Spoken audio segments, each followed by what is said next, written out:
Masnya kayaknya aslinya dari Antartika ya? Antartika. Iya, itu soalnya di bulu matanya ada salju. Iya kan? Padahal bukan salju nih. Tapi apa aja? Tepung terigu. Kerupuk udang yang gurih dan renyah memang jadi favoritnya warga Plus 62. Tapi ternyata nggak semua kerupuk udang bahan baku utamanya udang loh, melainkan ikan. Menariknya lagi, para ibu yang turun tangan tuh, dalam satu hari ratusan ikan diproses jadi kerupuk udang.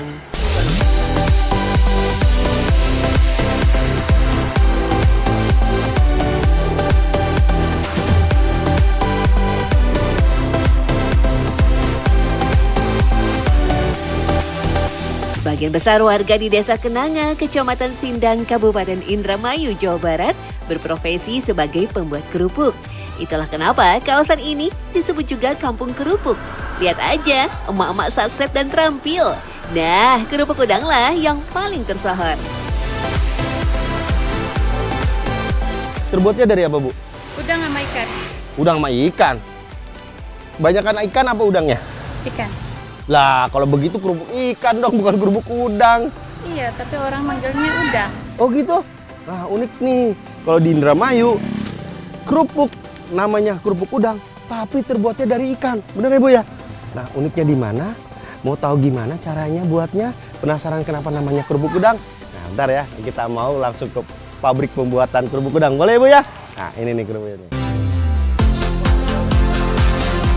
Ikan remang atau masyarakat Indramayu menyebutnya ikan cunan sebagai pemeran utama dari kerupuk udang. Walaupun ada sedikit tambahan udangnya, hampir seluruh bagian ikan remang dapat dimanfaatkan.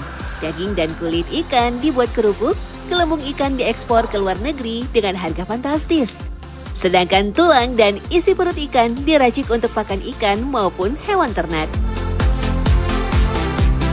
Bukan nih, ini kalau cara mau belah ikan gini gimana sih caranya? Dari tadi saya nggak bisa.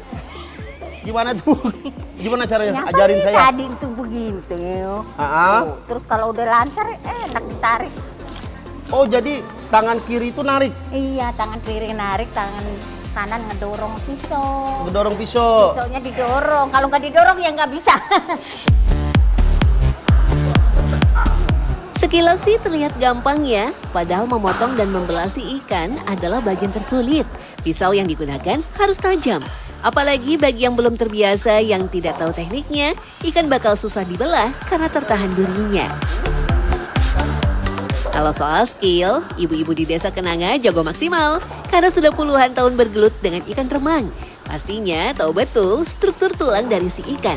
Bahkan Bu Karniti mampu membelah satu ikan kurang dari 10 detik.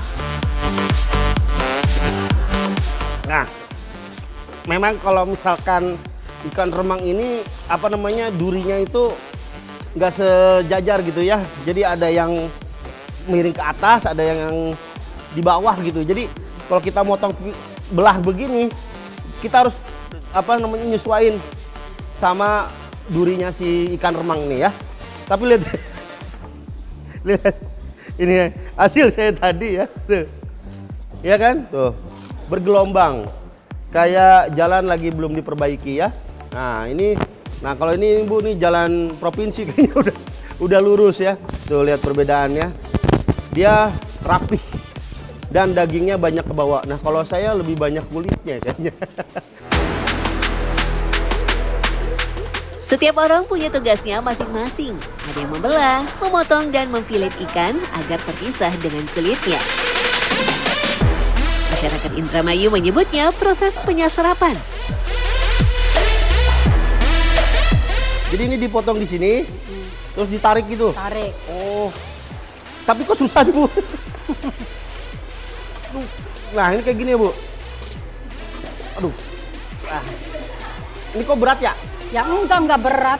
Tuh gini tuh. Oh, harus didorong gini ya? Iya, harus digoyang-goyang. Saya nggak bisa, badan saya ikut goyang soalnya. Bu Dasima bertugas memisahkan daging dengan kulit ikannya. Berbekal pisau besar dan tatakan kayu, caranya hampir sama dengan membelah ikan tadi. Bedanya, pisau harus ditekan sambil tangan kiri menarik ikan supaya daging dan kulit terpisah sempurna. Tuh lihat, memfilet ikan auto rapi, tidak ada daging yang tersisa di kulit ikannya. Lain cerita kalau belum terbiasa, daging ikan bisa jadi masih menempel dan kulitnya terpotong. Kalau pisau ini sebenarnya fungsinya untuk memotong daging atau ikan, bukan filet. Kalau filet itu harusnya pisaunya lebih kecil. Cuman di sini ibu-ibu udah kebiasaan pakai pisau kayak gini yang gede-gede gini. Jadi walaupun ini pisaunya fungsinya sebenarnya buat motong, tapi sama ibu-ibu ini bisa buat jadiin filet. Luar biasa. Berarti keterampilannya patut diacungi jempol. Ini prosesnya namanya ngeret. Ngeleret. Ngeleret itu adalah mengupas bagian sirip ya Bu ya. Nah, ngupas bagian sirip kayak gini ya. Ini dikupas dan ini nanti diolah lagi bisa jadi campuran buat adonan kerupuk juga. Nah, kalau yang ini adalah proses memisahkan daging dengan tulangnya. Nah, ini daging doang nih, daging ikan remang. Nah, inilah yang nanti digiling, betul Bu ya?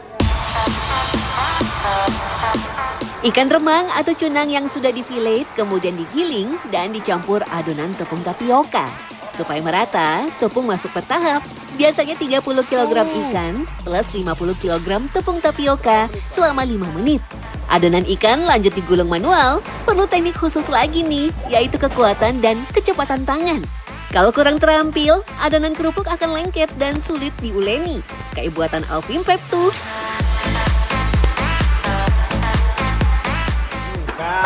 Lengket. Coba. Lengket. Lengket ini. Mana ada yang nggak lengket tuh? Coba. Mana lengket? Kok dia bisa nggak lengket begitu ya? Kok bisa? Nah, coba saya. Lengket gitu. Apa lagi lengketnya? Setelah adonannya kalis, langsung meluncur ke mesin pencetakan. Adonan kerupuk nantinya berbentuk seperti roti tawar dengan ukuran yang lebih panjang. Masih ada proses pengukusan selama 90 menit sampai kerupuknya matang sempurna. Selanjutnya, kerupuk didiamkan di dalam ruangan khusus agar adonannya menjadi lebih dingin. Setelah itu, masuk ke proses pemotongan lalu penjemuran. Untuk penyusunan kerupuk, jangan terlalu rapat. Harus diberi ruang agar tidak lengket satu sama lain. Kerupuk siap kemas dikirim ke wilayah-wilayah di Jawa Barat seperti Bandung, Cirebon, Bogor, Garut, dan Tasikmalaya.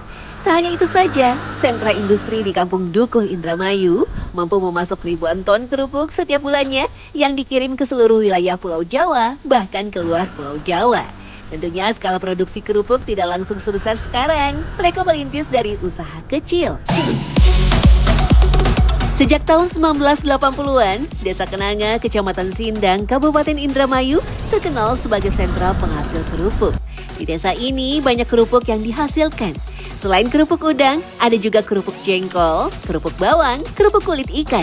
Awalnya, masyarakat di desa ini merupakan pekerja dari pabrik pembuat kerupuk milik etnis Tionghoa yang tinggal di Indramayu. Tahun 1878, pabrik milik Babah Tionggo memproduksi kerupuk udang. Namun semenjak pabriknya gulung tikar, para pekerja yang merupakan warga lokal mulai membangun usaha kerupuknya sendiri.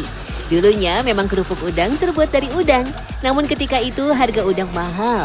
Akhirnya adonan mulai dicampur dengan daging ikan. Tujuannya agar biaya produksinya tidak terlalu besar. Nah, itulah kenapa kerupuk Indramayu sekarang kebanyakan berbahan baku daging ikan remang atau cunang.